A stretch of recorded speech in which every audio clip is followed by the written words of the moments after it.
ویسے بھی کہا جاتا ہے کہ جناب اللہ پاک کو عبادت اور خاص طور پر جوانی کی عبادت بہت بہت پسند بھی ہے، اور وہ خوش بھی ہوتا ہے جب ایک جوان جب اس کی سجدہ اس کے سامنے کرتا ہے یا اس کی عبادت کرتا ہے، اس کو یاد کرتا ہے۔ تو اللہ پاک ہم سب کو بھی اس کی توفیق عطا فرمائے کہ ہم بھی اللہ پاک کی زیادہ سے زیادہ عبادتیں کرنے کی صلاحیت ہو ہم میں بھی۔ تو جناب اپنی پروگرام کا آغاز کرتے ہیں، بلکہ لاہور نیوز کی نشریات میں ایک مرتبہ پھر سے آپ سب کو خوش آمدید کہتے ہیں، اور جمعے کا آج مبارک دن ہے، اور اچھے طریقے سے جمعے کا دن بھی منائیے گا۔ جمعے کی ویسے بھی جو فضیلت ہے بہت زیادہ بیان کی جاتی ہے، اور اگر جمعے کے دن اگر آپ نے روزہ رکھا ہوا ہے تو وہ اور بھی کہہ لیں کہ سونے پہ سہاگا ہو جاتا ہے۔ تو نبی کریم صلی اللہ علیہ وآلہ وسلم نے بھی فرمایا ہے کہ شعبان میرا مہینہ ہے اور رمضان میرے رب کا مہینہ ہے۔ رمضان کریم اتنی برکتوں اور رحمتوں اور شانوں والا مہینہ ہے کہ نبی کریم صلی اللہ علیہ وآلہ وسلم نے اس کی فضیلت میں یہ جملہ کہا ہے کہ یہ اللہ تعالیٰ کا مہینہ ہے۔ تو اب ہم پر بھی یہ فرض ہوتا ہے کہ ہم اس مبارک مہینے کا مکمل طور پر اہتمام کریں۔ اس میں بہت ساری باتوں کا خیال رکھ سکتے ہیں۔ پہلی بات یہ کہ ہم کوشش کیا کریں کہ تمام نمازیں ذوق و شوق کے ساتھ پڑھیں، مجبوری اور ثواب کے لیے نہیں بلکہ اللہ کی قربت حاصل کرنے کے لیے ہمیں پڑھنی چاہیے۔ سچے دل سے اللہ کے سامنے سجدہ ریز ہونا چاہیے۔ اس مہینے میں ذکر الہی میں دل لگائیں۔ رمضان میں قرآن پاک کی جتنی ہو سکتی ہے کثرت سے تلاوت ضرور کریں، خود بھی پڑھیں اور اپنے بچوں کو بھی قرآن کو کھولنے کی ترغیب دلوائیں، انہیں بھی بتائیں کہ قرآن پاک پڑھنے کا اللہ پاک سے ہم کلام ہونے کا کتنا فائدہ ہے۔ دوسرا کہ ہم روزانہ کی بنیاد پر سحری کے وقت تک ہمیں رات کو اٹھنا پڑتا ہے، یا سحری کے وقت یا ساری رات ہم جاگتے بھی رہتے ہیں، اور اس وقت اگر ہم اٹھ کر تہجد کا وقت کیونکہ وہ ہوتا ہے، تو اگر ہم اٹھ ہی رہے ہیں، سحری کے لیے اٹھ رہے ہیں، کچھ دیر پہلے اگر ہم اٹھ جائیں اور کوشش کریں کہ روزانہ کی بنیاد پر اپنی یہ ہیبٹ بنا لیں کہ ہم نے تہجد بھی پڑھنی ہے۔ اور ویسے بھی تہجد وہ نماز ہے کہ جو حضور پاک صلی اللہ علیہ وآلہ وسلم نے جس کے بارے میں فرمایا کہ جب اللہ کسی کو تہجد کے لیے کھڑا ہوتے دیکھتا ہے تو اس شخص کو دیکھ کر وہ مسکراتا ہے، اور آپ صلی اللہ علیہ وآلہ وسلم نے یہاں تک فرمایا ہے کہ جب کوئی جوان شخص جو ہے وہ تہجد کے لیے اٹھتا ہے تو اللہ اس کی وجہ سے فرشتوں کے سامنے فخر فرماتا ہے۔ پھر ایک اور بات کا خیال رکھیں کہ مسجد کیونکہ اللہ کا گھر ہے، اور مسجد کے تقدس کا خیال ہمیں رکھنا چاہیے۔ ہم کیونکہ وہاں پر نماز پڑھنے جاتے ہیں، 5 وقت کی نماز ہم پڑھنے جاتے ہیں، اب تو تراویح بھی وہاں پر ہم لوگ پڑھتے ہیں، تو جب بھی موقع ملے تو کوشش کریں کہ مسجد کی صفائی تک میں اپنے ہاتھوں سے کریں، اس میں بھی تھوڑا سا کنٹریبیوشن ڈالیں۔ مسجد میں کسی چیز کی اگر ضرورت ہو خود اس میں بڑھ چڑھ کر حصہ ڈالیں۔ اس برکتوں والے مہینے میں کوشش کریں جتنی بھی رحمتیں سمیٹ سکتے ہیں، جتنی بھی برکتیں سمیٹ سکتے ہیں، جتنا بھی اجر سمیٹ سکتے ہیں وہ سمیٹیں، اور آپ دوسروں کے ضرور کام آ سکیں۔ جہاں ضرورت ہو اپنی حیثیت سے بڑھ کر دوسروں کے کام آئے۔ ویسے بھی ہمارے یہاں پہ یہ معمول کی بات ہے کہ ہم زکوٰۃ، خیرات اور ایک دوسرے کے ساتھ بھلائی کا جو معاملہ ہے رمضان میں ویسے بھی زیادہ کر لیتے، لیکن میں کہوں گی کہ کسی بھی مفاد کے بغیر، کسی بھی مقصد کے بغیر کسی سے مدد کریں، کسی کی مدد کریں، کسی کے ساتھ بھلائی کریں۔ کسی غریب کی مدد کرنی ہو تو مستحقین تک خود پہنچیں، اپنے ارد گرد اپنے گلی محلوں میں ضرورت مندوں کو تلاش کریں۔ یقین کریں کہ یہی احساس ہے، اور یہی مجھے لگتا ہے کہ رمضان کی حقیقی روح بھی ہے۔ اسی سے آپ کو اللہ کی قربت بھی نصیب ہوتی ہے، اور اگر آپ نے گھر کے مالی کو یا پھر کسی بھی فرد کو جس کو آپ کو لگتا ہے کہ ہم اس کو اپنی زکوٰۃ دے سکتے ہیں، اس کو ہماری مدد چاہیے، آپ اس کو اگر تحفہ دینا چاہتے ہیں، کسی بھی وہ کوئی بھی شخص ہو سکتا ہے، میں کسی کا بھی نام نہیں لوں گی، وہ کوئی بھی شخص ہو سکتا ہے، اس کو آپ نے اگر تحفہ دینا ہے، عید کا تحفہ دینا ہے جس میں کوئی بھی چیز آ سکتی ہے، سوٹ آ سکتا ہے، جوتے کے پیسے آ سکتے ہیں، یا آپ صرف اسے پیسے دینا چاہتے ہیں، تو وہ رمضان کے پہلے عشرے میں دے دیں۔ کیوں یہ میں بات کر رہی ہوں، وہ یہ اس لیے بات کر رہی ہوں تاکہ وہ اس کے لیے بھی اچھا اور آسانی ہو جائے, سہولت ہو جائے اس کے لیے کہ اگر اس نے کوئی چیز خریداری کرنی ہے کسی چیز کی یا کوئی کپڑے سلوانے ہیں تو وہ عید سے پہلے ہی سلوا لے. اینڈ پہ ہم لوگ جب کسی کی مدد کرتے ہیں, کسی کو کوئی چیز دیتے ہیں تو ان کے پاس ٹائم نہیں بچتا ہے کہ وہ کسی سے سلوا سکے یا خود سی سکے. تو اس لیے اگر آپ نے کسی کی مدد کرنی ہے, کسی کو یہ چیزیں بھی دینی ہے, تو آپ پہلے عشرے میں ہی ان تک وہ پہنچا دیں. سال بعد ہمیں ایسے نیک کاموں کا موقع ملتا ہے, اور جب ہر طرف فضا میں روحانی کہہ لے کہ ہمیں ملتی ہے, روحانیت ملتی ہے, تو ہم اگر اب اللہ کے محبوب بندے نہ بن سکیں تو ہمیں کیا حاصل ہوا. اور ویسے بھی یہ مفہوم ہے حدیث مبارکہ کا کہ وہ شخص کہ جس نے رمضان پا کر بھی اللہ کو راضی نہ کیا تو جناب اس کا کچھ بھی نہیں ہوا, کہ وہ رمضان اس کے پاس موجود ہے, وہ ایسی نیک کام کر کے اللہ پاک کو راضی کر سکتا ہے, لیکن اس میں بھی وہ بدکاریاں کر رہا ہے, اس میں بھی وہ جھوٹ بول رہا ہے, اس میں بھی وہ باقی چیزیں کر رہا ہے جس سے اللہ پاک کی ناراضگی مول لے رہا ہے, تو پھر اس سے بدترین انسان کوئی بھی نہیں ہے. تو ابھی کیونکہ رمضان کا آغاز ہوا ہے تو اس لیے میں یہ بھی بتانا چاہوں گی کہ آپ نے ایک ایسا کام جو ہرگز نہیں کرنا ہے, اور وہ یہ ہے کہ غصہ. عام روٹین میں بھی ہمیں غصہ نہیں کرنا چاہیے, ہماری اپنی پرسنالٹی کے لیے یا ہماری اپنی شخصیت کے لیے بھی یہ اچھا نہیں ہے. اب کیونکہ رمضان ہے, رمضان میں ویسے بھی ان تمام تر چیزوں سے ہمیں جو ہے روکا گیا ہے, چاہے افطاری کے وقت روزے کی وجہ سے آپ کی حالت کتنی ہی کمزور کیوں نہ ہو, کتنی ہی ناخوشگواریت آپ کے اوپر گزر رہی ہو, آپ نے اس مبارک مہینے میں غصے پر ضرور قابو رکھنا ہے. مشکل کام ہے, آئی نو مشکل کام ہے, لیکن اس پر ضرور قابو آپ پا سکتے ہیں. کسی پر غصہ آ بھی جائے تو تب بھی اسے اللہ کی رضا کے لیے معاف کرنا سیکھ لے, کیونکہ حضور صلی اللہ علیہ وآلہ وسلم نے فرمایا ہے کہ تو رب کے بندوں کو معاف کر, اللہ تجھے معاف فرمائے گا. تو ہم اور کیا چاہتے ہیں, ہم یہی چاہتے ہیں نا کہ اللہ پاک ہمیں معاف کر دے, ہمارے جتنے بھی کبیرہ صغیرہ جتنے بھی گناہ ہیں جو ہمارے شعوری لاشعوری میں ہم لوگ جو ہے اس کو سرزد کر جاتے ہیں, تو اس کے لیے ہم اللہ تعالیٰ سے معافی مانگتے رہتے ہیں. ہم لوگ پھر بھی کہیں نہ کہیں اجتناب کر جاتے ہیں ان چیزوں سے, اللہ پاک کے سامنے معافی مانگنے سے تھوڑا بہت اپنے آپ کو روک لیتے ہیں. لیکن حضور پاک صلی اللہ علیہ وآلہ وسلم جن کی ذات مبارکہ میں بھی ایک بھی ایسا گناہ نہیں تھا, ان کی صاف شفاف ان کی ذات تھی, لیکن پھر بھی حدیث میں آیا ہے کہ وہ ایک دن میں 100 مرتبہ اللہ کے حضور معافی طلب کرتے تھے. اور ہم لوگ گناہ کے پتلے ہیں, ہمارے سے غلطیاں سرزد ہوتی ہیں, لیکن پھر بھی ہم اللہ تعالیٰ سے معافی نہیں طلب کرتے ہیں. تو اس لیے اللہ کے بندوں کو معاف کریں, معاف کرنا سیکھیں, تاکہ اللہ بھی ہمارے جتنے بھی کبیرہ صغیرہ جو بھی غلطیاں ہم سے سرزد ہوتی ہیں انہیں ہمیں معاف فرمائے. تو جناب یہ آج کا پیغام تھا, یہ آج کا اپنے پروگرام کا آغاز ہم نے کیا ہے, اپنی نشریات کا آغاز کیا ہے.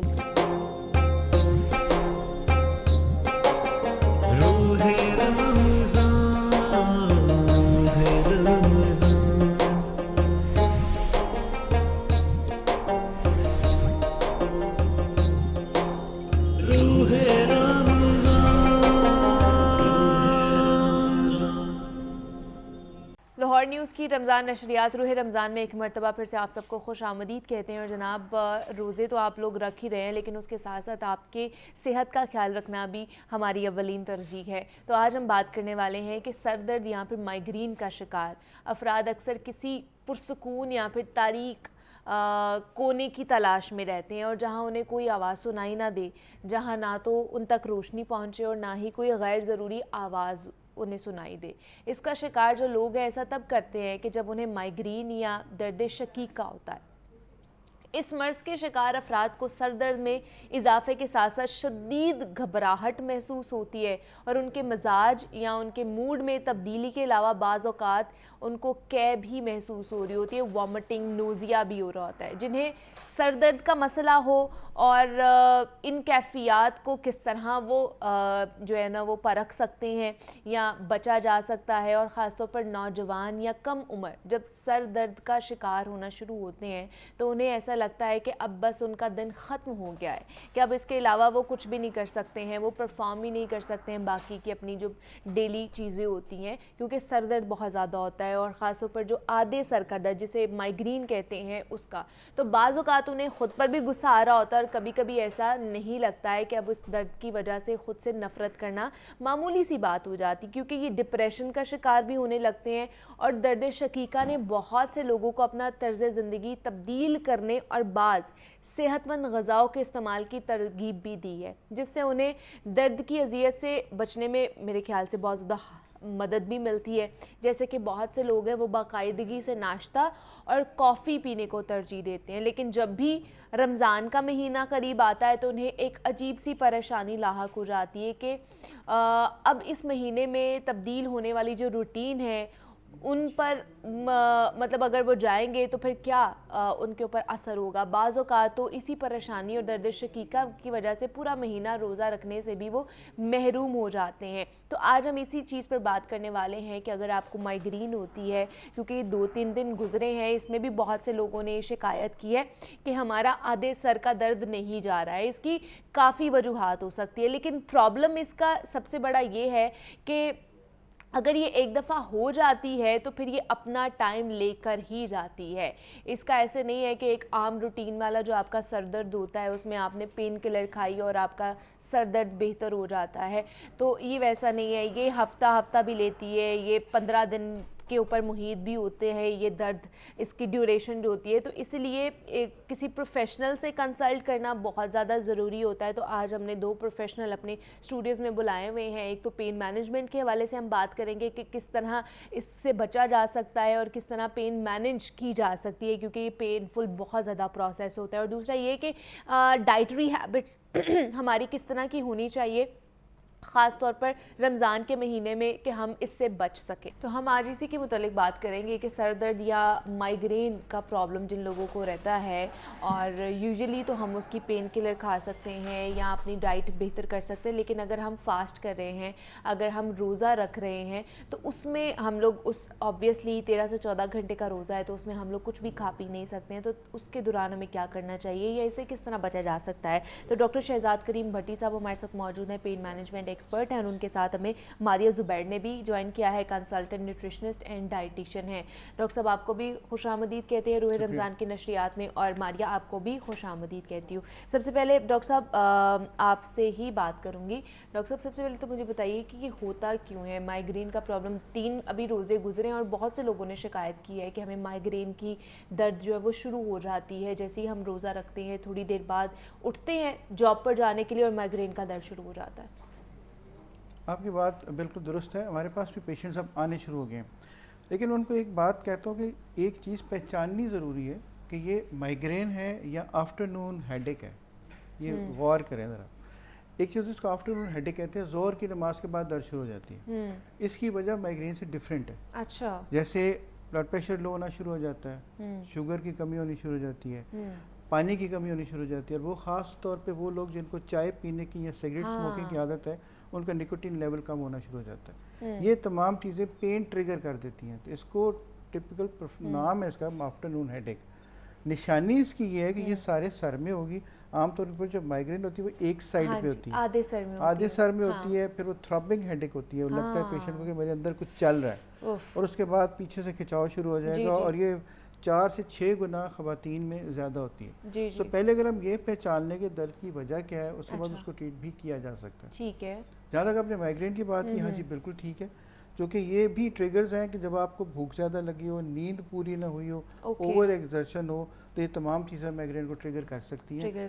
اور یہ جب درد شروع ہوتی ہے تو پھر ظاہر ہم کچھ کھا تو سکتے ہیں, لیکن چھوٹی چھوٹی ریمیڈیز ہیں, اگر ہم یہ فالو کریں تو درد کو بہتر کیا جا سکتا ہے. مثلا اس وقت اگر آپ موبائل فون استعمال کرنا بند کر دیں, وہ چیز جو فلکر کرتی ہے, جو آگے سے روشنی دیتی ہے, وہ آپ کو تنگ کرے گی.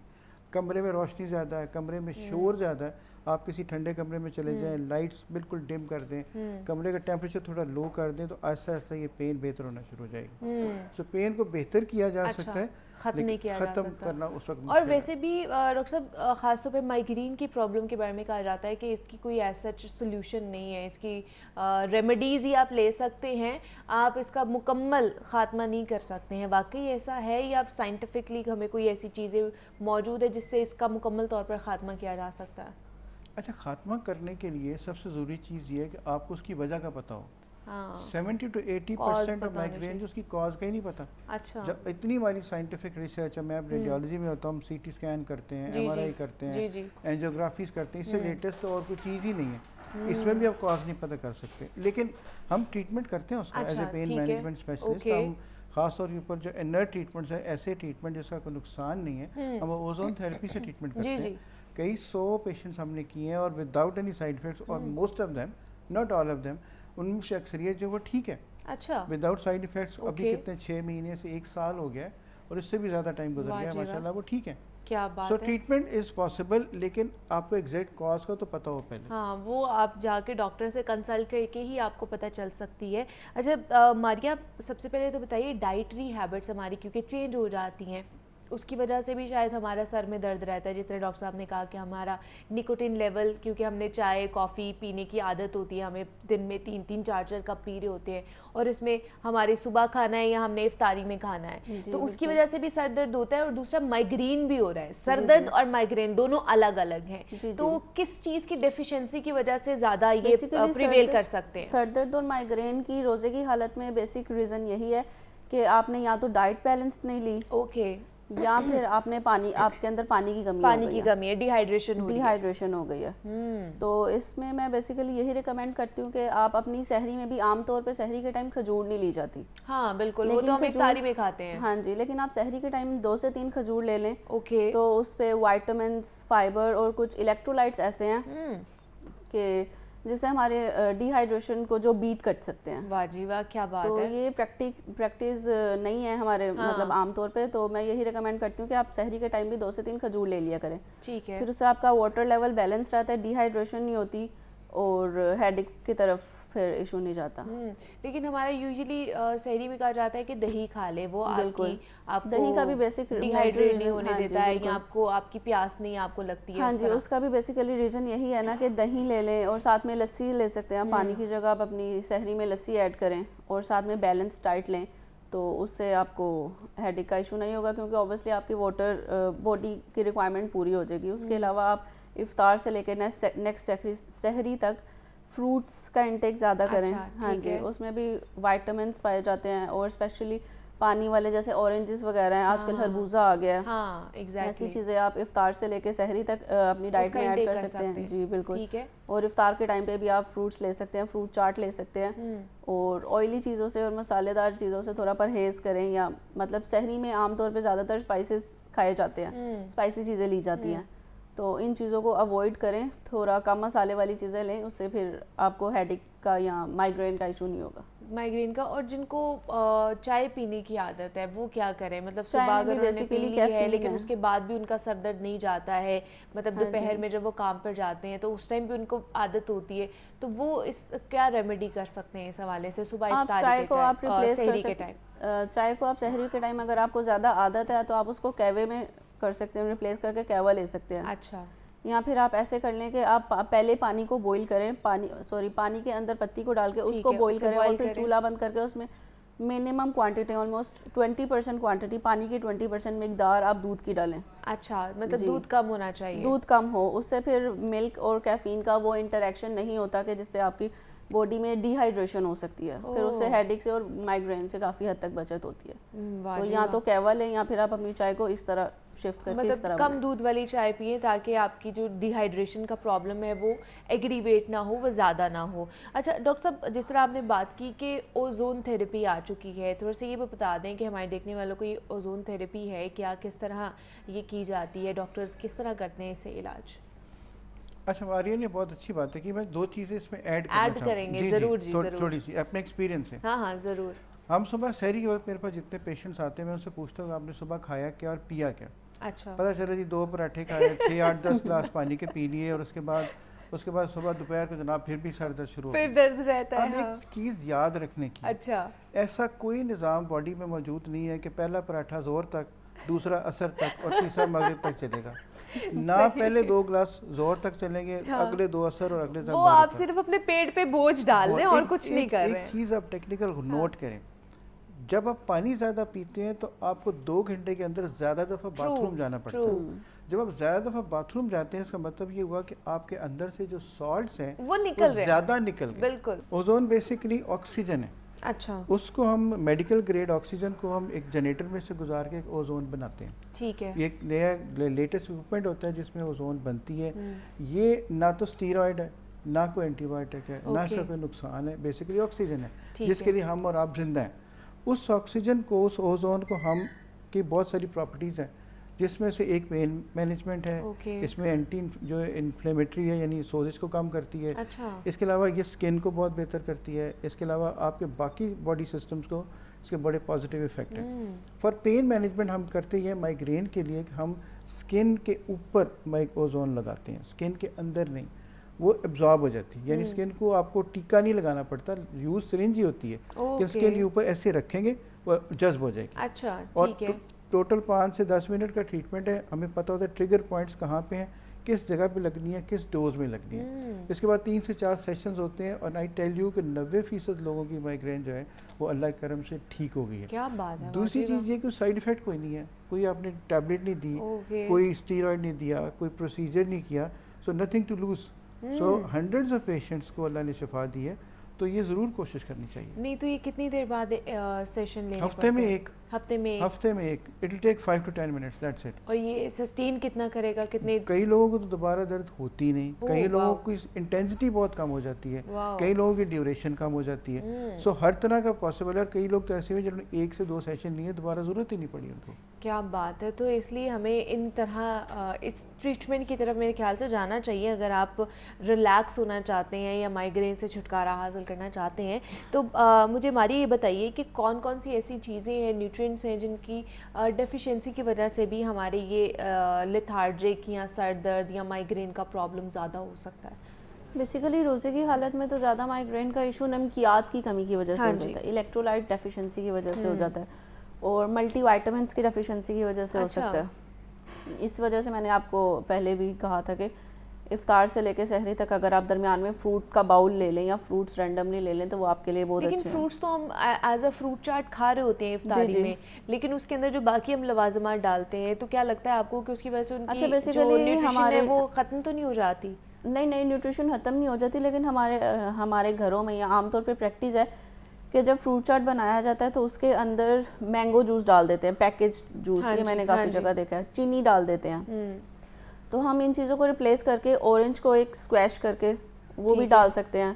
باقی اگر آپ نے میٹھا کرنا ہے تو آپ شکر ڈال سکتے ہیں, اس پہ ہنی ڈال سکتے ہیں, ٹیسٹ برا نہیں ہوتا. ٹھیک ہے. تو اگر ان چیزوں کو ریپلیس کر کے ہم بہتر چیزوں کی طرف آئیں تو اس سے obviously وہ ہمارے لیے بینیفیشل ہے. چینی کی مقدار ہمارے جسم میں کم جائے گی. باقی آپ اپنی ڈائٹ پہ افطار کے ٹائم نمکیات کے لیے آپ لیمنیڈ بنا سکتے ہیں, یا پھر آپ منٹ مارگریٹا, لیمو پانی بنائیں, اس کے اندر تھوڑے سے منٹ کے پتے ڈالیں. منٹ سے بھی الیکٹرولائٹ کافی بیلنس ہو جاتا ہے, تو اس سے بھی ہماری ہیڈیک میں یا مائیگرین میں کافی فائدے مند ثابت ہوتا رہتا ہے. اچھا, دوسرا اگر رمضان سے علاوہ بات کی جائے نا تو جو لوگ ناشتہ نہیں کرتے ہیں, بریک فاسٹ نہیں کرتے ہیں, ان کے بھی سر میں درد رہتا ہے. تو اب جیسے رمضان آیا ہے تو انہوں نے صبح سحری تو کرنی ہی کرنی ہے, عادت انہیں ہوتی نہیں ہے بریک فاسٹ کرنے کی, تو یہ جو چیزیں ہماری روٹین چینج ہو رہی ہوتی ہے اس کی وجہ سے پھر بہت سے لوگوں کا ناشتہ پھر ہونے کا جو ہیبٹ ہے وہ ڈیولپ بھی ہو جاتی ہے بہت. اب جیسے میں پہلے ناشتہ نہیں کرتی تھی, اب مجھے کرنا پڑتا ہے, تو وہ اب سر میں درد بھی رہتی ہے. تو اس کی کیا وجہ لگتی ہے؟ بیسیکلی اس کی وجہ یہی ہے نا کہ آپ نے اپنی باڈی کو شروع سے ہی عادت نہیں ڈالی کہ وہ ایمٹی اسٹمک جب آپ اٹھتے ہیں تو بیفور ایکٹیویٹیز کوئی ڈائٹ لے لیں جو کہ آپ کے لیے بینیفیشل ہے. آپ کی باڈی کو ریکوائرڈ ہے چلنے پھرنے کے لیے, اوبیسلی انرجی ریکوائرڈ ہے, تو ایک بیلنس ڈائٹ ریکوائرڈ ہے, تو وہ آپ کے لیے ضروری ہے ناشتہ. اگر وہ لے لیں تو بہتر ہے. باقی اسی وجہ سے تھوڑا سا مطلب اپنی جو ڈائٹری ہیبٹس ہیں اس کو بہتر ہی کرنا چاہیے. اچھا ڈاکٹر صاحب, ویسے یوزلی اگر دیکھا جائے اگر جو لوگ نہیں لے رہے ہیں, ٹریٹمنٹ نہیں لے رہے ہیں, تو انہیں کیا میڈیسنس کھانی چاہیے اگر ان کو یہ مائگرین کا پرابلم ہو جاتا ہے افطاری کے بعد؟ کیونکہ بہت سے لوگ ہیں پین کلرز کھا لیتے ہیں کہ چلیں تھوڑا سا سکون تو آ جائے. کھانی چاہیے نہیں کھانی چاہیے مائگرین؟ جب ضرورت ہے تو پھر تو میڈیسن لینی پڑے گی. لیکن آپ کو مائگرین کے بارے میں ایک اور بات بتاؤں کہ ہمارے جتنے پیشنٹس آتے ہیں تمام کو اپنے ٹریگر پوائنٹس کا پتہ ہوتا ہے. پتہ ہونا چاہیے. ہاں جی پتہ ہوتا ہے. پتہ ہوتا ہے. کسی کو پتہ ہوتا ہے کہ مجھے اسٹرانگ اسمیل سے شروع ہو جاتی ہے, زیادہ روشنیاں فلکر کریں تو شروع ہو جاتی ہے, شور سے شروع ہو جاتی ہے, ڈی ہائیڈریشن سے شروع ہو جاتی ہے, ٹینشن سے, اسٹریس سے, خاص دنوں کے دوران. ہر ایک کو پتہ ہوتا ہے کہ میری مائگرین کہاں سے شروع ہوتی ہے, کہاں پہ ٹریگر ہوتی ہے. ایک تو اس کو اوائڈ کریں. اگر ضرورت محسوس ہو تو دوائی لینی چاہیے, ضرور لے سکتے ہیں, تاکہ اس, اور میرے خیال میں دوائی لینے کا بیسٹ ٹائم وہ ہے جب آپ کی درد شروع ہو رہی ہو. بعض لوگ انتظار کرتے ہیں, اچھا دیکھتے ہیں کتنا چلتی ہے, اچھا دیکھتے ہیں کتنا میں برداشت کر سکتا ہوں. یہ کوئی اچھی عادت نہیں ہے. اگر آپ کو پتہ ہے کہ میں اگر یہ چھوٹی سی ٹیبلٹ جو ایون گھر میں ہر گھر میں پڑی ہوتی ہے وہ لے لوں اور میری درد ٹھیک ہو جائے گی, تو آپ اس بات کا انتظار مت کریں کہ وہ پیک پہ جائے اور پھر آپ دوائی لیں. تو جب آپ کو محسوس ہو کہ مجھے درد شروع ہو رہی ہے, اب وہ دوائی اس ٹائم پہ اگر افطار کے بعد لے سکتے ہیں تو ضرور لے لیں, تاکہ وہ درد کی شدت ایک حد تک رہے اور وہ آپ اس پہ قابو پا سکیں. لیکن وہ تو ایک سمجھ لیں کہ ٹیمپریری ان کے پاس پہ سولوشن ہوا نا, پرماننٹ سولوشن تو نہیں ہے پھر ان کے پاس. وہ پھر ہر دفعہ کے ٹیبلٹ ہی کھائیں, میڈیسن ہی کھائیں. جی اس کا اگلا حل تو یہ ہے کہ جو ٹریگرز ہیں ان سے بچیں, اپنے آپ کو ان سے بچا کے رکھیں. اور خاص طور کے اوپر جو دو ہمارے پاس خاص نشانیاں ہوتی ہیں کہ کھانے سونے کا ٹائم کوئی نہیں ہے, ریگولر واک ایکسرسائز کوئی نہیں ہے, یہ تمام چیزیں ہیں جو باڈی کو سمجھیں کہ امیونٹی کم کر دیتی ہیں. جب امیونٹی کم ہو جائے گی تو ان تمام چیزوں کے, تمام ڈیزیزز کے, بیماریوں کے اور مائگرین کے, سر کے درد کے چانسز بڑھ جاتے ہیں. سر درد کے چانسز بڑھ جاتے ہیں. تو اسی لیے جن لوگوں کو مائگرین کا پرابلم ہے یا سر درد رہتا ہے تو وہ اپنی ڈائٹری ہیبٹس کا خاص طور پہ خیال رکھیں اور اپنے ٹریگر پوائنٹس کا خیال رکھیں. اگر آپ کو لگ رہا ہے کہ یہ اس کی وجہ سے میرا ٹریگر پوائنٹ ہو سکتا ہے, مائگرین بڑھ سکتا ہے, تو اس کو جو ہے کم کرنے کی کوشش کریں, وہاں سے تھوڑی دیر کے لیے ہٹ جائے تاکہ آپ کی کنڈیشن خراب نہ ہو. ڈاکٹر شہزاد کریم بھٹی صاحب ہمارے ساتھ موجود تھے اور ماریہ زبیر نے بھی ہمیں جوائن کیا تھا. ماریہ آپ کا بھی بہت شکریہ, اور ڈاکٹر صاحب آپ کا بھی بے حد شکریہ کہ آپ یہاں پر آئے. یہاں پہ ایک چھوٹی سی بریک لیتے ہیں اور ملتے ہیں اس بریک کے بعد.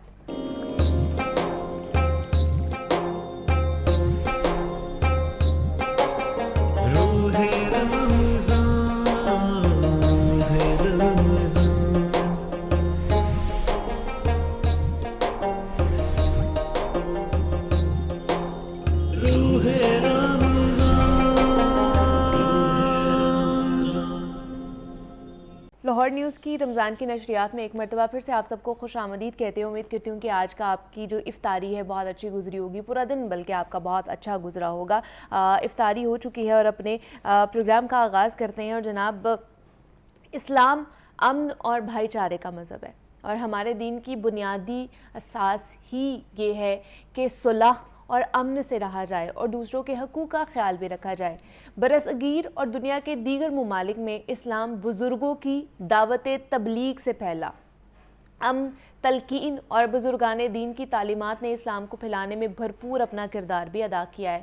اور یہ سب بتانے کا یا پھر یاد دہانی کروانے کا مقصد صرف یہ ہے کہ اسلام امن پسند مذہب ہے, اور یہ امن جنہیں نہیں پسند اسی گروہ نے مسلمانوں کو 9/11 کے بعد دہشت گردی سے جوڑا. اور کچھ یورپی ممالک اور اسلام دشمن قوتوں نے اس مشکوک واقعے کے بعد مسلمانوں کو دہشت گرد بنا کر پیش کیا اور اسلام کے خلاف اس لفظ کو پوری طرح سے استعمال بھی کیا. امریکہ یا باقی مغربی ممالک نے اپنی طاقت, اپنے پیسے اور میڈیا کے ذریعے مسلمانوں کے خلاف اتنا پروپیگنڈا کیا کہ دنیا بھر کے مسلمانوں کو دہشت گرد کی نگاہ سے دیکھا جانے لگا اور اب تک دیکھا جاتا ہے. پہلے افغانستان, پھر عراق کو نیست و نابود کیا گیا. مسلمانوں کے ناحق لہو سے بھی جب ان نام نہاد جمہوریت کے علمبرداروں کی پیاس نہ بجھی تو پھر شام, یمن اور لبنان کو بارود کا ڈھیر بنانے میں ان اسلام مخالف قوتوں نے کوئی کسر نہیں چھوڑی تھی. 7 دہائیوں سے زائد عرصے سے کشمیری مسلمان بہن بھائی ہمارے بھارت کا ظلم و جبر برداشت کر رہے ہیں. وہ گولی کے جواب میں غلیل بھی لہرا دیں تو دہشت گرد کہلاتے ہیں. یہ دنیا کا دوہرا معیار نہیں تو اور کیا ہے, اس کو اور ہم کیا کہیں گے کہ فلسطین کے مسلمانوں کی نسل کشی پر دنیا مظلوموں کو دہشت گرد قرار دیتی ہے کیونکہ وہ مسلمان ہیں. فلسطینی بچوں اور عورتوں کو دنیا بھر کے میڈیا نے نشانہ بنتے دیکھا ہے لیکن پھر بھی خاموش ہیں. دنیا کے ظالم سے ظالم شخص کا بھی کچھ اصول ہوگا لیکن فلسطین میں ہسپتال، اسکول، گھر ملبے کے ڈھیر بنا دیے گئے اور پھر ڈھٹائی سے کہا جاتا ہے کہ ناجائز ریاست اسرائیل کا سیلف ڈیفنس ہے. یہ تو اسی دنیا کو روس کے مظالم تو نظر آتے ہیں لیکن برما میں مسلمانوں کی نسل کشی نظر نہیں آتی ہے. پوری دنیا میں 19ویں صدی کے بعد سے اب تک مسلمان ہی ہیں جو سب سے زیادہ دہشت گردی کا نشانہ بنتے آ رہے ہیں. لیکن افسوس کا مقام ہے کہ پھر بھی دنیا کی تسلی نہیں ہو رہی ہے. امن کے پیغمبروں کو کبھی نیوزی لینڈ کی مساجد میں گولیوں سے بھون دیا جاتا ہے تو کبھی لندن، نیو یارک اور پیرس کی سڑکوں پر مسلمان خواتین کے حجاب نوچ لیے جاتے ہیں. کبھی ہمارے نبی کریم صلی اللہ علیہ وآلہ وسلم کے نعوذ باللہ گستاخانہ خاکوں کو آزادی اظہار کا نام دیا جاتا ہے تو کبھی مسلمانوں کی مقدس کتاب کو نشانہ بنانے کو مقابلے کا نام دیا جاتا ہے. استغفر اللہ. اور کس چیز کے بارے میں ہم آپ کو بتائیں کہ مسلمان دنیا بھر میں مظالم کا سب سے زیادہ شکار ہو رہے ہیں لیکن اس کے باوجود مغربی ممالک کا تعصب ہی ختم نہیں ہوتا. آخر اس کی وجہ کیا ہے؟ ستم ظریفی یہ دیکھیں کہ مسلمان اور اسلام کے خلاف مغرب اور صہیونی طاقتوں کے تعصب کو اسلامو فوبیا کا نام دے دیا گیا اور یہ نام بھی خود مغرب کا ہی تخلیق کردہ ہے. خیر، دنیا بھر میں پہلی بار 15 مارچ یعنی کہ آج ہی کے دن 2022 کو اسلامو فوبیا سے نمٹنے کا عالمی دن منایا گیا اور اس تاریخ کا انتخاب 2019 میں نیوزی لینڈ کی النور مسجد میں ہونے والے سانحے کی یاد میں کیا گیا جس میں ایک شخص نے نماز جمعہ کے دوران، کون نہیں جانتا یہ واقعہ، اتنا مشہور واقعہ ہے کہ نماز جمعہ کے دوران فائرنگ کر کے 51 بے گناہ نمازیوں کو شہید کیا جبکہ 44 کو زخمی کر دیا گیا. اسلامو فوبیا مخالف عالمی دن منانے کا یہ مقصد ہے، یہ مسلمانوں کے خلاف منفی پروپیگنڈے کا خاتمہ. اس کو اس لیے منایا جا رہا ہے لیکن مغرب کے دوہرے معیار کے ہوتے ہوئے مجھے لگتا ہے کہ ابھی بھی ممکن نہیں ہو پا رہا کیونکہ 2 برس پہلے اقوام متحدہ کی جانب سے 15 مارچ کو یعنی کہ آج ہی کے دن انٹرنیشنل ڈے ٹو کمبیٹ اسلامو فوبیا کے طور پر مختص کیا گیا تھا. یعنی کہ ہر سال آج ہی کے دن 15 مارچ کو اسلامو فوبیا کے خلاف عالمی دن منایا جائے گا اور اس دن کو منانے کا فیصلہ 2021 میں پاکستان اور اسلامی تعاون تنظیم کی جانب سے اقوام متحدہ میں پیش کی گئی قرارداد کی منظوری کے بعد کیا گیا اور قرارداد میں کہا گیا تھا کہ قرآن پاک کی بے حرمتی، نبی کریم آخر الزماں کی گستاخانہ خاکوں اور اسلام سے متعلق توہین امیز کلمات سے عالم اسلام کے جذبات کو ٹھیس پہنچتی ہے. اور قرارداد میں یہ بھی کہا گیا تھا مزید کہ نہ صرف اس سے مسلمانوں کے جذبات کو مجروح کیا جا رہا ہے بلکہ اسلامو فوبیا کے ذریعے امتیازی سلوک بھی روا رکھا جا رہا ہے جس کے خلاف اقوام متحدہ کے اقدامات کرنے کی ضرورت ہے. لیکن اس کے باوجود بہت سے ایسے واقعات ہیں جو ہمارے سامنے جو رونما بھی ہوئے ہیں اس قرارداد کے منظور ہونے کے باوجود. آپ فلسطین کی اگزامپل لے لیں، غزہ پر جو اس وقت ظلم اور بربریت وہاں پر ڈھائی جا رہی ہے اسرائیلی صہیونی فورسز کی طرف سے، وہ ہمارے سامنے ہے کہ پورے عالم میں پوری دنیا کو پتہ ہے کہ اس وقت وہ بے دردی کے ساتھ ان کو شہید کیا جا رہا ہے. اسی مرحلے میں ہم آج کا جو پورا سیگمنٹ ہے اس میں بات کریں گے. ڈاکٹر پیر طارق شریف زادہ صاحب ان اسٹوڈیوز میں ہمارے ساتھ موجود ہیں جو اسلامو فوبیا کے حوالے سے ہمیں تھوڑی سی روشنی ڈالیں گے کہ اس کا مطلب کیا ہے اور کس طرح اس کے بارے میں مزید اقدامات اٹھائے جا سکتے ہیں. اسلامو فوبیا ایکچولی میں ہے کیا، اس کی تعریف کیا ہے اور اس کی تاریخ بھی جاننے کی کوشش کریں گے. ڈاکٹر صاحب آپ کو خوش آمدید کہتے ہیں روح رمضان کے نشریات میں. کیسے ہیں آپ؟ الحمدللہ، اللہ کا بڑا احسان.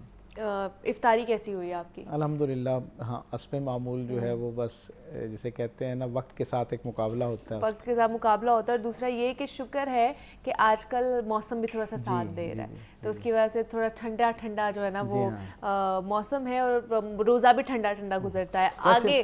آگے دیکھیں گے پھر ہمارا کیا. لیکن مجھے ذاتی طور پہ جو روزہ تھوڑا سا جس میں طلب محسوس ہو، جس میں تھوڑی سی بھوک، تھوڑا سا پیاس محسوس ہو، وہ مجھے زیادہ اچھا لگتا ہے کیونکہ اس سے ایک احساس قائم ہوتا ہوتا ہے آپ کے اندر ایثار کا، لوگوں کے لیے قربانی کا، اور باقی لوگوں کی مصیبتیں مشقتیں ان کا بھی آپ تک. تو آج کیونکہ ڈاکٹر صاحب 15 مارچ ہے اور عالمی دن منایا جا رہا ہے اسلاموفوبیا کے حوالے سے، تو سب سے پہلے تو مجھے بتائیے کہ اسلاموفوبیا کی تعریف کیا ہے، ڈیفینیشن کیا ہے، اور اس کی تاریخ پر بھی تھوڑا سا ہمیں آگاہ کرے اس حوالے سے بھی. بسم رب محمد کریم علیہ الصلوۃ والتسلیم. سب سے پہلے تو یادآوری کا شکریہ. اور جیسا کہ ہم سب جانتے ہیں کہ 15 مارچ جو ہے وہ دنیا بھر کے اندر اسلاموفوبیا کے تدارک کے حوالے سے بین الاقوامی سطح پر یونائٹڈ نیشن کی قرارداد کے ذیل میں اس کی تائید کے ساتھ منایا جاتا ہے. اسلاموفوبیا جو ہے یہ بنیادی طور پہ 2 لفظوں کا مرکب ہے، اسلام اور فوبیا. اسلام سے مراد دین اسلام، دین رحمت ہے، اور فوبیا سے مراد ایک انجانا خوف ہے. فیئر اور فوبیا دونوں میں بھی بہت باریک سا فرق ہوتا ہے. ماہرین لغات جو ہیں وہ ہمیں یہ بتاتے ہیں، زبانوں کے ماہر یہ بتایا کرتے ہیں، اور ماہرین نفسیات بھی یہ بتاتے ہیں کہ فیئر بنیادی طور پہ وہ خوف ہوا کرتا ہے جس کے اسباب اور وجوہات بیان کی جا سکیں. اور فوبیا وہ خوف ہوتا ہے جو ظاہری طور پر موجود تو ہو لیکن آپ اس کے اسباب، اس کا جواز جو ہے، اس کی گویا دلیل آپ نہ فراہم کر سکیں. ایک انجانا خوف، جی ہاں، جسے آپ ایک انجانا خوف کہہ سکتے ہیں، اسے فوبیا کہتے ہیں. اور جب ہم اس کی تاریخ پر جاتے ہیں تو اسلاموفوبیا جو ہے، اسلام سے ظاہری طور پر یہ جو ٹرم ہے یہ تو استعمال ہوئی ارلی 80s کے اندر. ایک ویسٹرن اسکالر جو ہے انہوں نے اپنی کتاب کے اندر کوئی 11 سے 12 مرتبہ اس ٹرم کو استعمال کیا. اور پھر بڑی احتیاط کے ساتھ میں یہ بات کہتا ہوں کہ ویسٹرن میڈیا جو ہے اس نے بالخصوص اور ویسٹرن ورلڈ نے بالعموم اس ٹرمینالوجی کو جو ہے وہ بائی کر لیا. اور پھر اس کے بعد تواتر کے ساتھ ارلی 80s سے یہ سلسلہ شروع ہوا اس لفظ کے استعمال کا. اور پھر 9/11 کے بعد گویا یہ دنیا بھر کے اندر ایک اصطلاح استعمال ہونا شروع ہو گئی، اور پھر مسلمانوں کے ساتھ اس کو جی ہاں. اور اسلاموفوبیا سے مراد اگر اسلام کا خوف ہے، اسلام اور اس کا خوف ہے، تو میں اسے ذرا اور احتیاط کے ساتھ جب اسے دیکھتا ہوں تو مجھے یہ اندازہ ہوتا ہے کہ یہ حقیقت میں اسلام سے خوف نہیں ہے، بلکہ یہ اسلام کے غالب آنے کا خوف ہے. اسلام بطور نظام جو ہے جب وہ دنیا بھر کے اندر غالب آتا ہے تو پھر، اور وہ یہ کیوں اس کا خوف کیوں ہے؟ اس کا خوف عام آدمی کو نہیں ہے. یورپ کے اندر موجود، جدید دنیا کے اندر موجود، امریکہ کے اندر موجود، باقی پوری کرۂ ارضی پر آباد انسانوں میں کسی کو اسلام کا خوف نہیں ہے. صرف ان طاغوتی قوتوں کو خوف ہے جن کو یہ دھڑکا ہے، جنہیں یہ اندیشہ ہے کہ اگر یہ دین بطور نظام اپنی ساری خوبیوں کے ساتھ، اپنے نظام عدل کے ساتھ، اپنے نظام مساوات کے ساتھ، یہ اگر پوری دنیا کے اندر غالب آ جائے کسی وقت، یا کسی خطہ ارضی کے اوپر غالب آ جائے گا، تو جو وہاں کی طاغوتی قوتیں ہیں جنہوں نے انسانوں کو غلام بنا رکھا ہے، یہ ان کا جو سحر ہے اس کو توڑ دے گا. اور یقیناً پھر جو اعلیٰ انسانی اقدار ہیں ان کا پوری دنیا کے اندر جو ہے وہ گویا غلبہ ہونا شروع ہو جائے گا. ہم یہ دیکھتے ہیں کہ اسلاموفوبیا کی تاریخ اتنی ہی پرانی ہے جتنی خود اسلام کی تاریخ پرانی ہے. یعنی آپ دیکھیں کہ رسول اللہ صلی اللہ علیہ وسلم جس زمانے کے اندر اور جس عہد میں جن لوگوں میں مبعوث کیے گئے، آپ صلی اللہ علیہ وسلم کا وہاں پر عمومی تعارف اور حوالہ یہ تھا کہ پورا معاشرہ آپ کو صادق اور امین کہہ کے پکارتا تھا. اور 40 برس تک جب تک حضور نے اعلان نبوت نہیں فرمایا، اس وقت تک حضور کا معمول یہ تھا، حضور کی شخصیت کا یعنی ایک یوں کہہ لیں کہ روب داب ایسا تھا اور پسندیدگی کا عالم یہ تھا کہ جتنے بھی عرب قبائل تھے نا، ان کے بڑے اپنے آنے والے ولی عہد جو ہوا کرتے تھے، جنہوں نے ان کی جگہ سنبھالنا ہوتی، انہیں وہ مثالاً کہتے کہ اپنے آپ کو ان خوبیوں سے مرصع کرو جو سرکار دو عالم صلی اللہ علیہ وسلم کی شخصیت کے اندر موجود ہے. تو وہ رسول اللہ صلی اللہ علیہ وسلم اس معاشرے کی ایک آئیڈیل شخصیت تھی اعلان نبوت سے پہلے.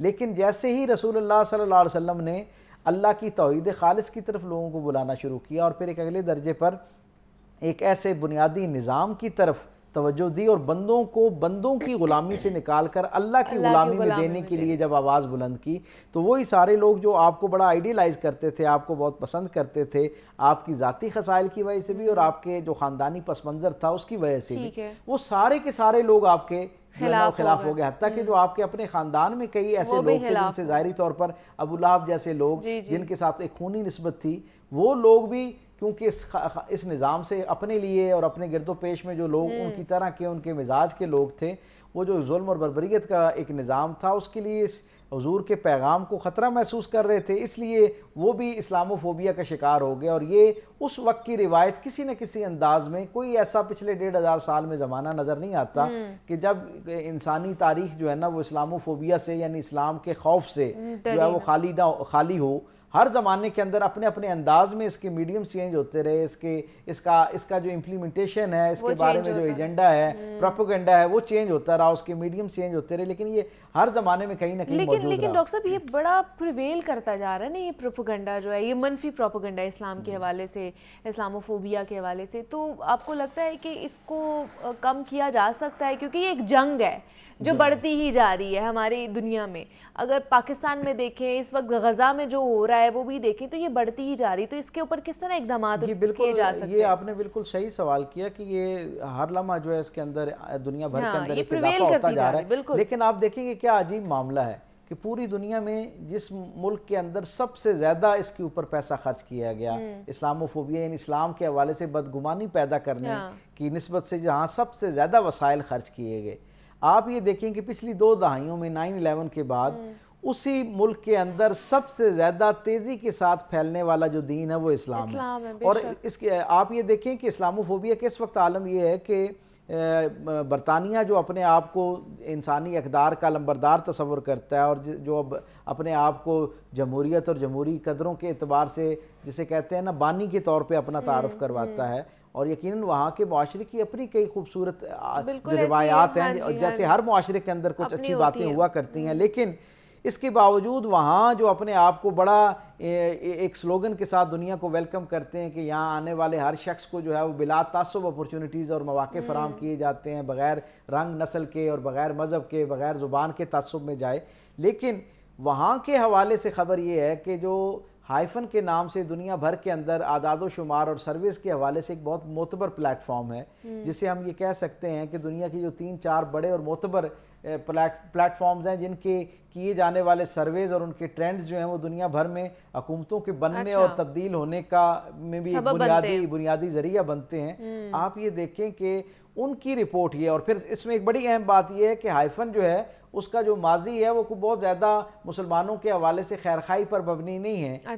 یعنی میں یہ سمجھتا ہوں کہ اگر میں یہ کہوں کہ اسلام گریز ان کا ہمیشہ ایک رویہ رہا ہے تو شاید یہ غلط نہ ہوگا. اس کے باوجود ہائفن کے اعداد و شمار یہ بتاتے ہیں کہ برطانیہ جیسے انسانی حقوق کے علمبردار خطے کا عالم یہ ہے کہ وہاں پر ہر 10 کلمہ گو مسلمان جو ہیں, ہر 10 مسلمانوں میں سے 7 کو اپنے ورک پلیس پر اسلاموفوبیا کا جو ہے وہ نشانہ بننا پڑتا ہے.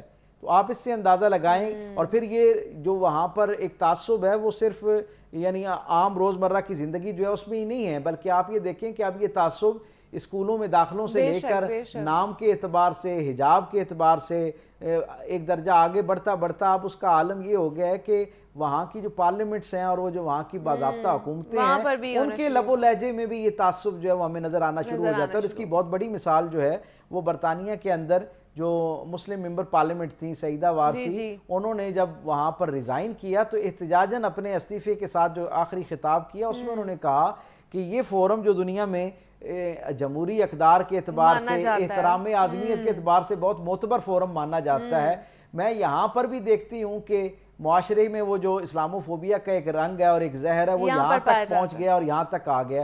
اور پھر ہم دیکھتے ہیں کہ یورپ میں کوئی ملک ہو یا امریکہ کے اندر الیکشن ہو رہے ہوں تو وہاں پر اس کو ایک باقاعدہ پروپیگنڈے کے سلوگن کے طور پہ جو ہے وہ کیا جاتا ہے, اس کے اوپر کام کیا جاتا ہے. اور پھر بدقسمتی کے ساتھ مجھے یہ بات کہنا پڑتی ہے کہ وہاں کا جو ایک طبقہ ہے جو اسلاموفوبیا کو پھیلانے میں بہت اپنا اہم کردار ادا کرتا ہے, وہیں پر مسلمانوں کے حوالے سے بالعموم اور پاکستانی مسلمز کے حوالے سے بالخصوص انڈیا جو ہے اس کی وہاں لابی جو ہے وہ بڑی سٹرانگ ہو جاتی ہے, اور وہ اسلاموفوبیا کے بارے میں وہاں کے لوگوں کو یہ کہتے ہیں کہ اگر یہاں کے مسلم کینڈیڈیٹس جو ہیں وہ اگر اقتدار میں آ جائیں گے تو ہم نے ان کے ساتھ بہت وقت گزار رکھا اور انہوں نے ہمیں بڑا جو ہے وہ ٹف ٹائم دیا ہے اور ہمارے لیے زندگی کو بڑا تنگ کیے رکھا ہے, اس لیے اگر یہ یہاں آ جائیں گے تو آپ لوگوں کے لیے بھی جینا جو ہے وہ مشکل ہو جائے گا.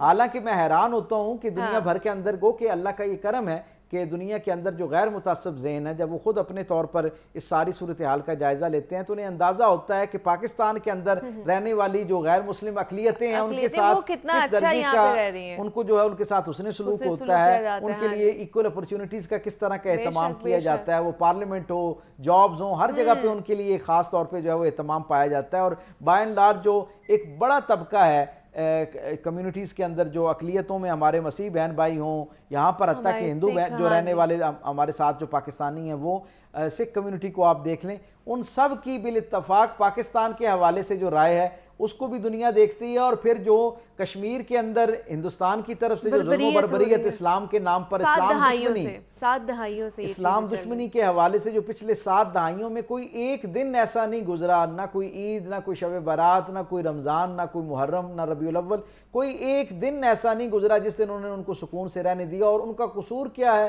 صرف یہ ہے کہ انڈیا کی متعصب جو حکومتیں ہیں انہیں یہ خوف رہتا ہے کہ یہاں کے مسلمان جو ہیں وہ اسلام سے محبت کرتے ہیں اور اسلام کی نسبت سے پاکستان سے محبت کرتے ہیں، اور پھر بر صغیر کے اندر اور خاص طور پہ جو موجودہ ہندوستان ہے اس کے اندر مسلمانوں کی اتنی بڑی تعداد ہے، وہ یہ کہتے ہیں کہ ہم بظاہر ہم جو ہے وہ اپنا زور اور قوت جو ہے وہ تو ہم کشمیریوں کو دبانے پہ لگاتے ہیں، لیکن اس ظلم اور بربریت کا پیغام جو ہے وہ باقی پورے بر صغیر کے جو مسلمان ہیں بالخصوص ہندوستان ان کو بھی پہنچتا ہے، اور نتیجتاً وہ پھر اپنی تحریکیں محدود کر لیتے ہیں۔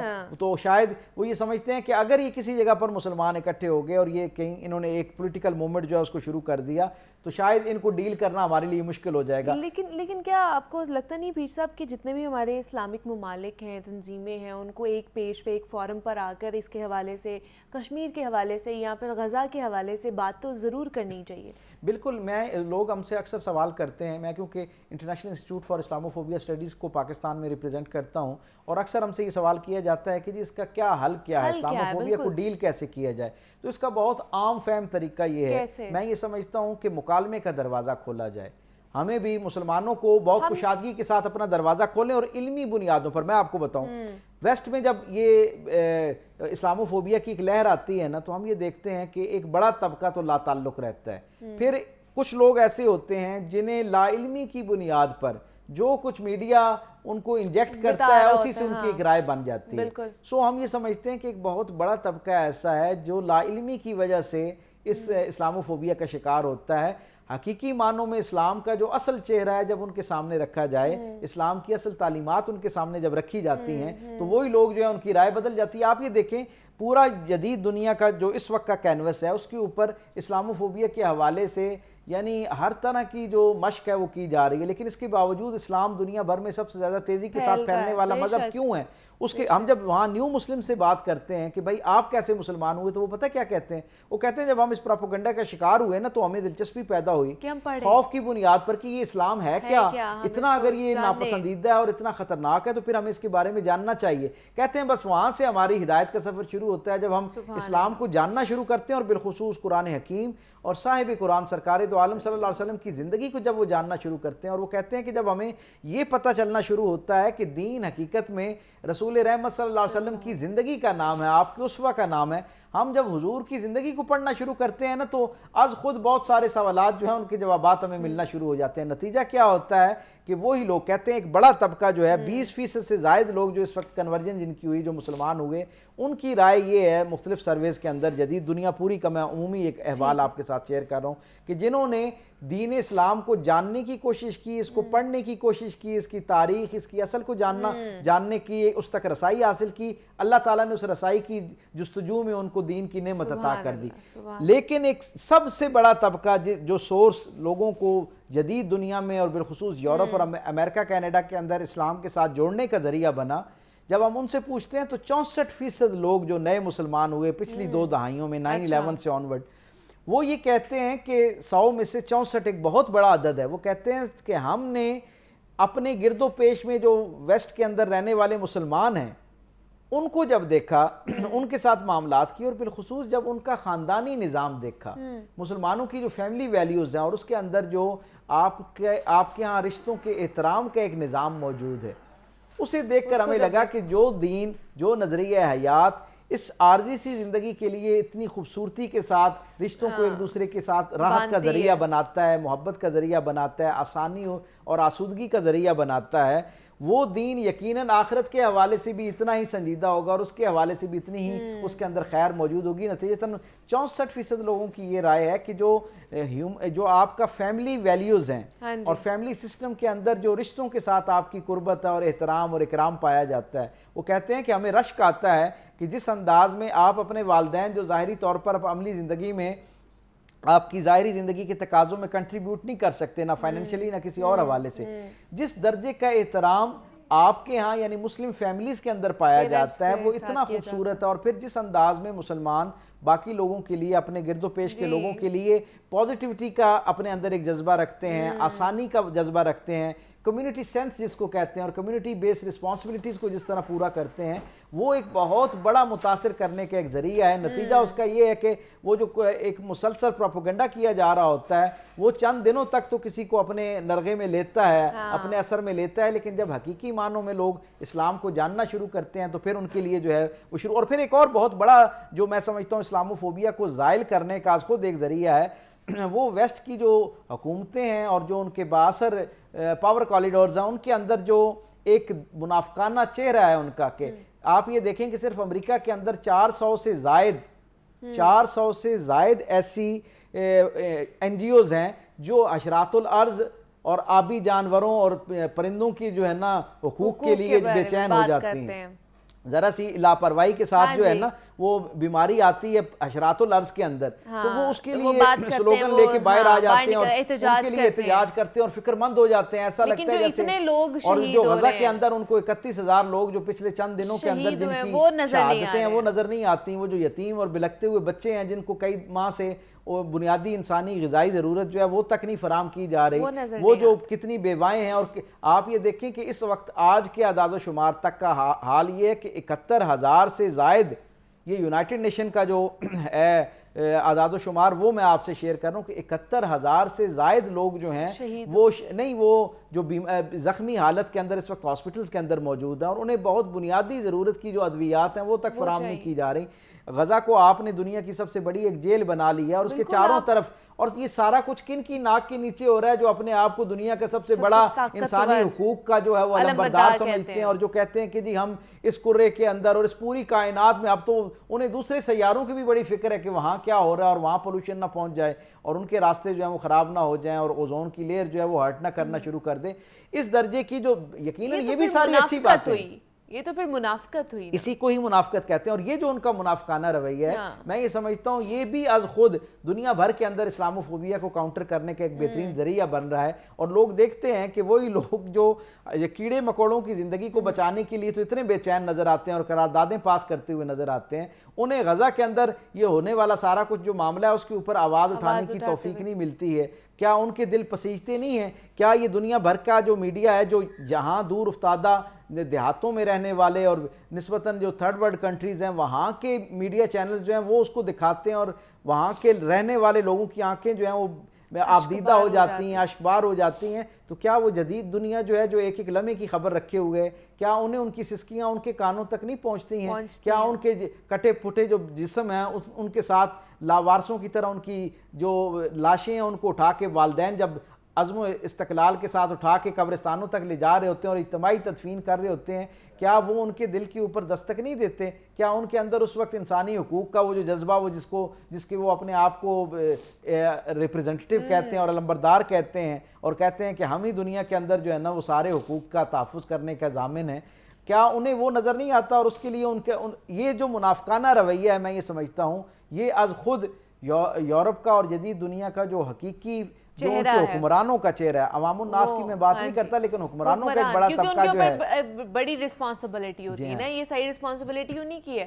جی ہاں. اور دوسرا میں یہ سمجھتا ہوں کہ اسلاموفوبیا کے حوالے سے مسلمان ممالک کی جو قیادتیں ہیں ان کو بھی بہت ذمہ داری کے ساتھ اس کے بارے میں آپ سنجیدگی کے ساتھ سوچنا چاہیے. اور یہ ایک چند برس پہلے کی بہت اچھی روایت قائم ہوئی ہے جو یونائٹڈ نیشن کی طرف سے. ہم سے اکثر لوگ سوال کرتے ہیں، آج سارا دن مختلف تقریبات میں لوگ یہ پوچھتے رہے کہ یہ جو دن ہے اس کی ایک دن کی سیلیبریشن سے کیا فرق پڑے گا. بھائی یہ روزانہ کرنے والا کام ہے، لیکن یہ ایک دن مختص کرنے کا مطلب یہ ہے کہ میرا آپ کا تو یہ مسئلہ ہے نا، کیونکہ میں اور آپ تو اسلام سے وابستہ ہیں. یورپ کے اندر رہنے والے، جدید دنیا کے اندر رہنے والے مسلمان جنہیں روزانہ اس کا سامنا کرنا پڑتا ہے ان کے لیے یقیناً یہ مسئلہ ہے. لیکن بہت ساری دنیا ایسی ہے جو اپنی روزمرہ کی مصروفیت میں بھول جاتی ہے کہ دنیا کے بڑے اجتماعی مسائل کون سے ہیں. تو اس طرح کے دن سیلیبریٹ کرنے کا فائدہ یہ ہوتا ہے کہ عمومی طور پر وہ لوگ جن کی ان موضوعات اور مسائل کی طرف توجہ نہیں ہوتی ان کی توجہ بھی اس طرف ہونا شروع ہو جاتی ہے. میں یہ سمجھتا ہوں کہ ہمیں جتنے پروپیگنڈا کے نام پر سوالات اور ابہام پیدا کیے جاتے ہیں، جو مختلف قسم کی شکوک و شبہات اسلام اور اسلام سے وابستہ لوگوں کے حوالے سے پیدا کیے جاتے ہیں، بحمدی تعالیٰ بہت ٹھہراؤ کے ساتھ اور دلیل کے ساتھ ہم ان سارے سوالوں کے جواب دے سکتے ہیں۔ وہ دین جو قبرستانوں میں رہنے والے لوگوں کے لیے امن کا پیغام دیتا ہے اور مجھے اور آپ کو یہ تربیت دیتا ہے کہ آپ ان کے قریب سے گزریں تو اہل قبور جو قبروں میں آرام کرتا لوگ ہیں ان پر بھی سلامتی کی دعا اور پیغام بھیجیں۔ اس دین کے بارے میں المیہ دیکھیں اس وقت دنیا کا کیا ہے کہ اسے ایک دہشت گردی کے ساتھ جوڑنے کی کوشش کی جاتی ہے، اسے دنیا کے اندر جو ہے وہ ایک جذباتیت اور اپنی بات کو ہر قیمت پر ہر کاسٹ پر جو ہے وہ منوانے کی ایک جو سمبل بنا دیا گیا۔ یہ یقیناً بہت ہی پوری امت کے لیے سوچنے کا معاملہ اور ہمیں اپنے رویوں میں اپنے معاملات میں اور بالخصوص ہماری جو حکومتیں ہیں اور جو ہمارے سکولرز ہیں ان کو بہت ٹھنڈے دماغ کے ساتھ جذباتیت دیکھیں، جب رسالت امام صلی اللہ علیہ وسلم کی شان میں گستاخی ہوتی ہے، قرآن حکیم کی توہین کی جاتی ہے، دنیا میں کوئی ایسا کلمہ گو نہیں ہے جس کے دل پہ وہ زخم بن کے نہ اس کی تکلیف پہنچتی ہو۔ اس پہ جو ہمارے ہاں جذباتی طور پر ہم باہر نکلتے ہیں، یقیناً اس جذبے کا اظہار اپنی جگہ بہت قابل قدر ہے، لیکن میں یہ سمجھتا ہوں کہ اس مسئلے کو اگر ہم نے سنجیدگی سے حل کرنا ہے تو اس کا بہترین اور دور رس طریقہ یہی ہے کہ آپ علمی بنیادوں پر اس کو انہی میڈیمز میں جا کے اس کا کاؤنٹر نیریٹو دیں، انہی میڈیمز میں جہاں سے یہ نفرت پھیلائی جا رہی ہے انہی میڈیا پہ، جیسے اب میڈیا ایک بہت بڑا سورس ہے پوری دنیا کے اندر اسلاموفوبیا کو پھیلانے کا، تو اسلاموفوبیا کو کاؤنٹر کرنے کا بھی ایک بڑا سورس میڈیا ہی ہو سکتا ہے بننا چاہیے۔ اور آج کی نشست اور یہ گفتگو بھی میں سمجھتا ہوں بالکل ایسے ہی ہم اپنی پوری کوشش کرتے ہیں ڈاکٹر صاحب کہ ہم اس کو آگے لے کر چلیں اپنے پلیٹ فارم کے تھرو۔ بہت شکریہ آپ کا یہاں پر آنے کا۔ ڈاکٹر پیر طارق شریف زادہ صاحب ہمارے ساتھ موجود تھے۔ اپنے لیے تو دعا کیا کریں، لیکن ساتھ ہی ساتھ کشمیری بہن بھائیوں اور خاص طور پر غزہ کے بہن بھائیوں کے لیے بھی ضرور دعا کیا کرے اس رمضان کے مہینے میں۔ اسی نوٹ پر ہمیں اجازت دیجیے، اپنا بہت سارا خیال رکھیے گا۔ اللہ حافظ۔